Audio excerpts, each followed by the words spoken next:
Welcome, creative adventurers. I'm Debbie Cohn with Decone Designs. Thank you for stopping by today. In today's video, I'm going to show you how to make a pinwheel star.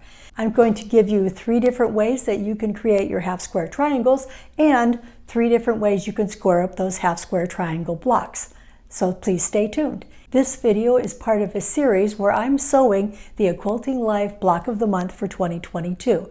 This month's block is the May block. I have videos for each of the previous months as well. I hope you'll check them out. So let's look at our blocks. This one is January, February, March behind me. Over here is April. And then this month's block with the Pinwheel Star is May. If you like this video, please give it a big thumbs up and subscribe to my YouTube channel. Then head on over to my blog at deconedesigns.com, where you can see not only the blog, I have free patterns, and soon a shop with more patterns and some quilting merchandise. Be sure to go to Sherry McConnell's blog at aquiltinglife.com and her YouTube channel at A Quilting Life for all the block of the month details, and she has videos to go with each month as well. I'll be sure to leave links to those in the description for this video. This particular block is composed entirely of half square triangles. You'll be cutting quite a few of them. I'm going to show you 3 different ways to make your half square triangles. One way will be using a ruler.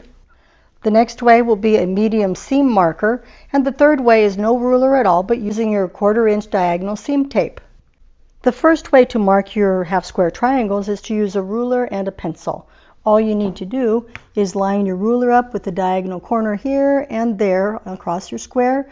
Move the ruler just a hair's width to account for the pencil lead, and then draw your line lightly. I'm drawing mine a little dark so you can see it.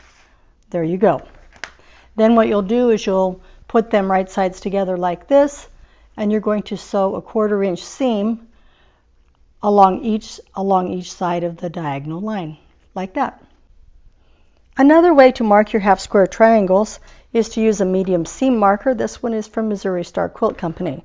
All you do is you line the pointed part of the seam marker up right there, right snugged up to the corner of your square. Make sure the line hits the diagonal corner right there, and this you lightly mark the sew lines. Instead of the cut line, you mark the sew lines.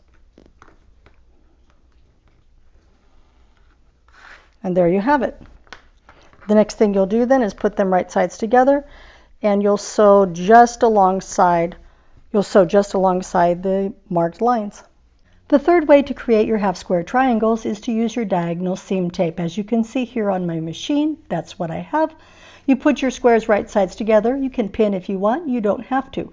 You line up the points right there with the black line down there at the black line as well, and then you snug it up to the needle like that.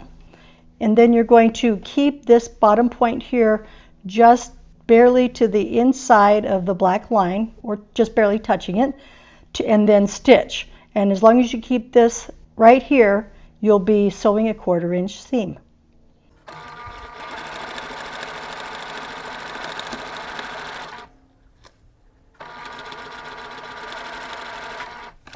Then you flip it around and you do the same on the other side.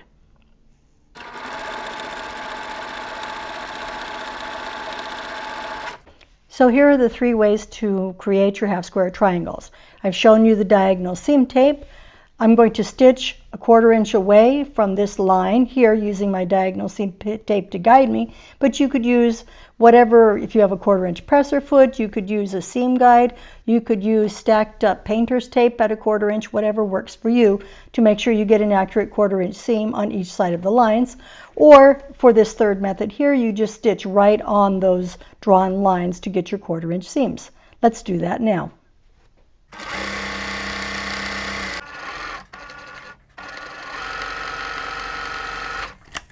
For this version, I have the drawn line from corner to corner. I'm going to use my diagonal seam tape as a guide, but you could use a seam guide, you could use painter's tape ledge, you could use a 1/4 inch foot, whatever works best for you.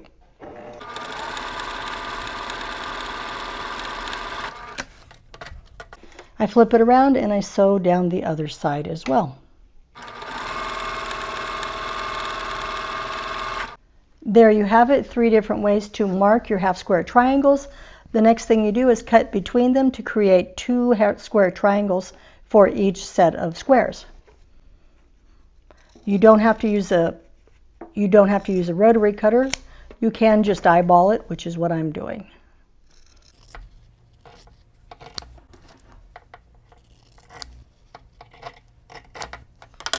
The next thing we're going to do is square up our half square triangle blocks. Here I'm going to show you 3 ways to trim up your half square triangle blocks. One way is to use just the ruler and the mat. If you don't have other rulers, that will work just fine. Another way is if you happen to have a square ruler for the size of the block that you need. In my case, a 2.5-inch square ruler, you can use that. Or my favorite is to use the Clearly Perfect slotted trimmers, which you can use and adjust to the size that you need to square it up. This is by far the fastest and easiest way to use it, but let me show you all 3 ways. I'm going to show you the Clearly Perfect slotted trimmer first. The reason for that is because when you use this type of ruler, you don't press your blocks open first. You do it before you press open. You take the trimmer, you line it up so that this dotted line here is on the size of the block you need. In my case, it's 2.5 inches. So you line it up so it matches the seam line right there, the thread. And I center it kind of in the middle, like that. Then I trim on both sides, 1, 2, and then I trim in the slots for that size. 1 and 2. And there you have it. It's trimmed, and the dog ears are trimmed as well. When I press it open, it will be a half square triangle at 2.5 inches. Here's how to trim your half square triangle using the square ruler. In this case, you line up the diagonal of the ruler with the diagonal of the seam of the block, sliding it up and down along the seam so you have an equal amount excess on both sides, if there is any, like this, and then you trim.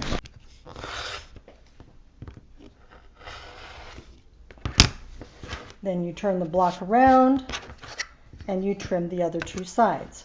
What I've found is this ruler, because it's so small, tends to slip a little bit, so I have to be really careful and be very firm with it, very firm.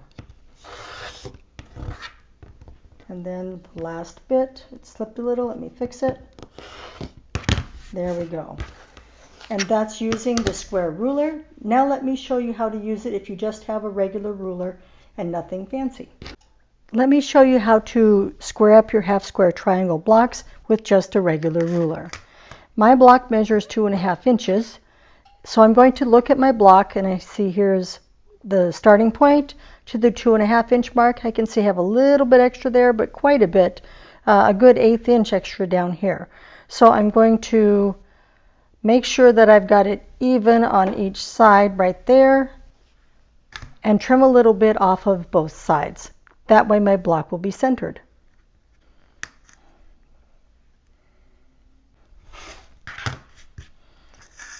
I rotate the block now that I have the cut side, making sure it's even on my mat. Again, centering, so I cut, if there's a sliver off of each side at the 2.5 inch. Line up my ruler, trim again, flip it around, making sure it's at the 0 and the 2.5, trim, and then the last side. In this case, I happen to be using a 2.5 inch wide ruler, so you could just lay it down like this. You can also use any other width of ruler. As long as you're marking it on your mat 2.5 inches, you'll be fine. There, I've squared up my half square triangle block using just a ruler and my mat. When you're pressing your half square triangle blocks, it doesn't matter whether you've used your Clearly Perfect slotted trimmer like I did on this one, or you square it up first and then you press it. You want to make sure that you press to the dark side unless the pattern says otherwise. So to do that, you want to put the dark side fabric on the top, and then you want to take your iron and set the seam just briefly. Then flip it up, and I gently use the side and the nose of the iron to press it back. You don't want to stretch or tug because that will distort your block. There you go. I've pressed my other ones and now it's time to assemble the block. Now that we have sewn and pressed all of our half square triangles, it's a time to assemble the block. This is entirely half square triangles, so I recommend that you have the pattern close at hand. The way that I did it was I started with the 4 corners and laid them out according to the pattern. Then I did the interior pinwheel, making sure I had them all going the correct direction, and then I filled in to make the extensions on the pinwheels like this, and then I filled in with my turquoise sloths.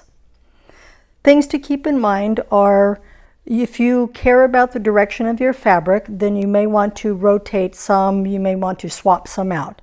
For me, I tried to have my corners all going the same directional because it is directional fabric. For the sloth fabric, if it had a face, I tried to have it so it was going right side up so it didn't look confusing. But you can see down here there's no face and no face here, so I decided not to worry about it.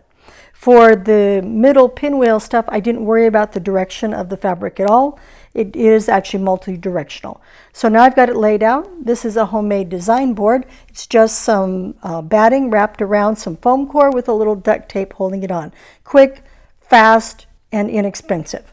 You can of course use your own purchased design board, or you could lay it out on a pressing mat or whatever you'd like. I do recommend that you lay it out and you carry it the way it is to your machine so that the squares don't accidentally get turned around or fall off or get misplaced. It makes it a lot less frustrating if you use a design board for this. Let's take it to the machine and sew. As you can see here, I have my design board with the block laid out close at hand. I'm going to begin by sewing each row together. I'll sew these 2, then these 2, then the entire row, and repeat the process for all 4 rows. I'll go through it quickly, I will skip through it, and then I will show you the completed block at the end. One quick thing to note is that when you're sewing the rows together and then pressing the seams, you'll want to alternate the direction that you press the seams. So for row 1, you'll want to press your seams all going this way. For example, row 2, I will press all my seams going this way. Row 3, press all the seams going this way. Row 4, all the seams going this way. That way I'll be able to nest my seams between rows 1 and 2, 3 and 4, and then when I join the whole block together.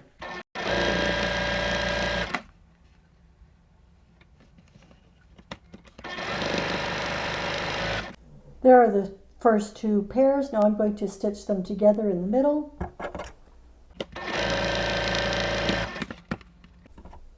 First row, I'm checking to make sure my corners are facing out and my start points are facing away from each other. I'll go on to rows 2, 3, and 4. I want to point out something so that you don't panic like I almost did. Your half square triangles look like this where they don't match, that's okay. And here's why. When you sew them together and you put them in the block, you will have a 1/4 inch seam which will come here and here, and once it's stitched into the entire block, then they will match. So don't worry about it, it's going to be okay. Here are rows 1 and 2 sewn together. Now I need to do 3 and 4. Here you can see I have the 4 rows, each of them sewn together. I'm just checking the placement of all the blocks before I begin to sew it together. I've got my 4 corners, I've got my pinwheels. I can see that they're all set, so now I'm ready to press the rows. The seams go in alternate directions, and then I'll be able to sew the 4 rows together to complete the block. Here I've pressed each row. Let me show you the back of the blocks.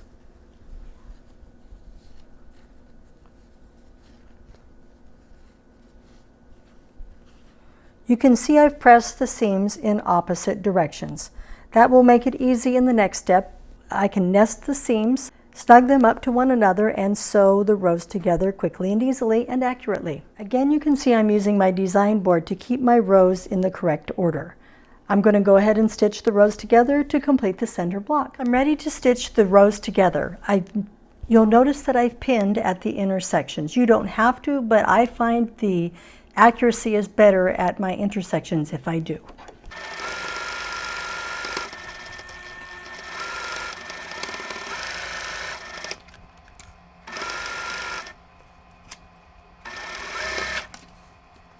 You can chain piece, of course. any of this block if that's what's best for you.